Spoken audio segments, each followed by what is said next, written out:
Well, it's been a while. This following morning from the videos from last night, and we're going to pull this out of here now. Hear that? That's how you want that to snap. So we'll get that out, and then that'll all get cleaned up. Flip this bugger over. As you can see, I've already pulled the tape off. There's no reason for me to bore you with that. I'm going to move this over here a little bit more. Okay.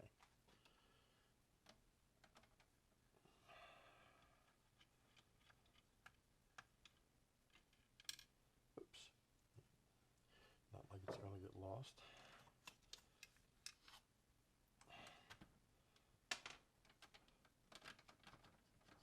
Good, it didn't stick.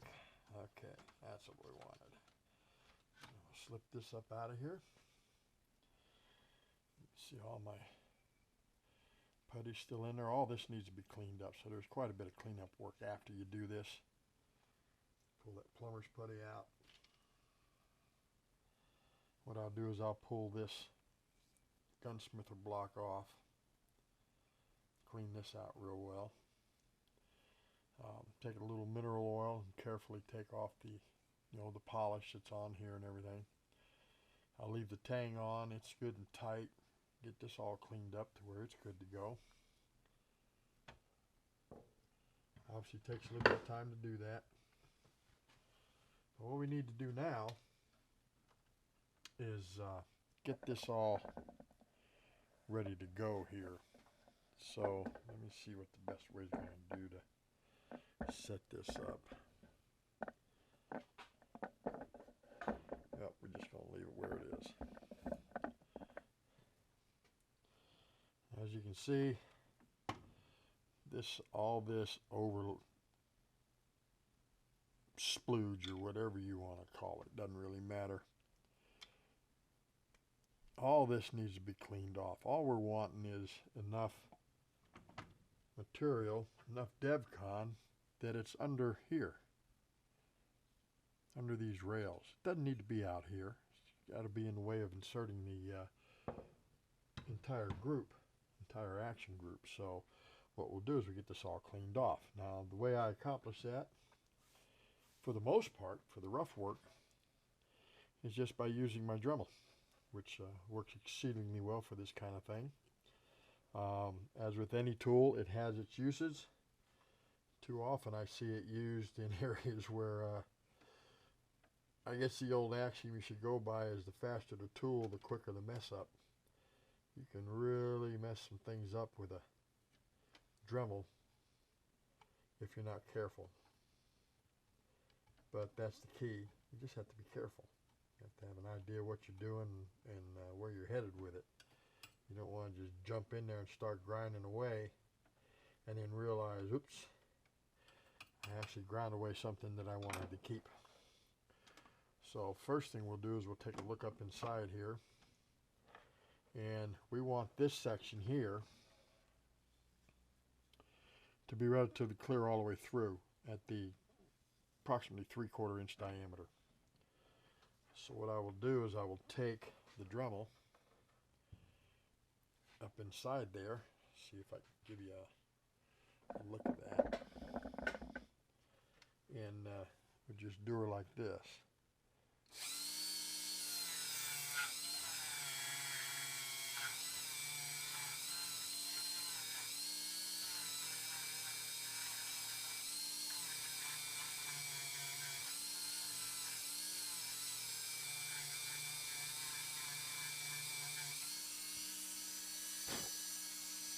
I don't like coming way down to the bottom here because I don't want to open that up. Doesn't matter if it opens up a little bit up here. Who cares?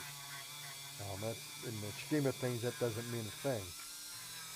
But what you don't want to do is go down to the bottom there and open it up and end up with a trigger group that's real loose.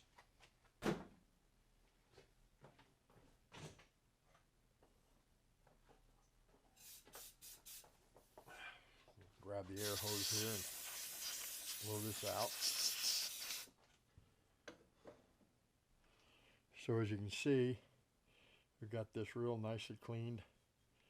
No voids. It's looking really good. Now, on the rails, you don't want to overgrind them.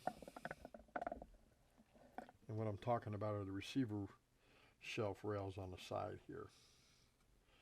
You don't want to overgrind those. So the easiest way to do that is this. Take a piece of walnut, just cut it on the bandsaw. It doesn't have to be super true. It's about an 1/8 inch, 150 thou wide, which is basically the width, or a little bit more than the width of your receiver rails. As you can see, it matches up pretty well. And then what I'll do is I'll use that to try and get a decent line on here. Now I could set this back up in the mill and machine that, but there's really no reason to do that. So what I'll do is I'll take this and slip it in here, thusly. And I'll take my handy dandy clamp.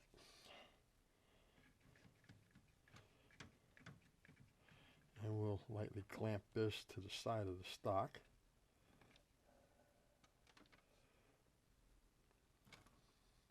So we look like this. And then what that allows me to do is to take my Dremel and run it through here down to that shelf, stopping at this shelf down here, this shelf, and coming back. And I'll do that on both sides. And it gives me a nice line. Is it critical? No, of course not. But it does look good that way, and that's how I do it. So we'll go ahead and do that. I don't know if I'll be able to. I'd like to be able to video that, but I also don't want to mess up my customer stock. So let's see if we can get you a view in there like this. It's really nothing to rush.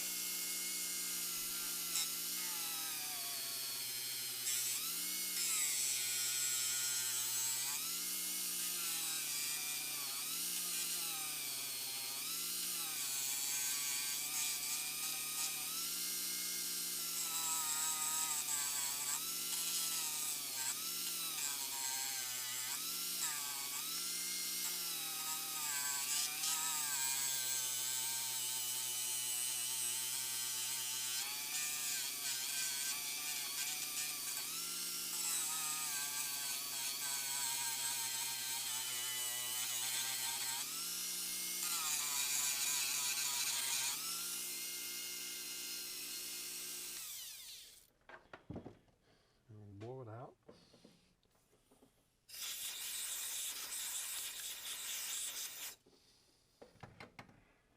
And then this little dude off. And as you can see, it's got a pretty nice line in here now for that receiver to ride on right here.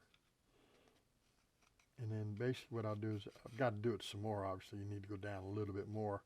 Basically what this section does here is it clears a detail on the trigger group back to about here, but I'll go ahead and clean this all up. But you can see what it does. It leaves me a nice clean rail down the side of this so that the receiver rides real nice and I don't have anything in the way down here. So I'll do that on the other side as well. And then I'll film some more when I come down to do the front Tang area. That's it for now.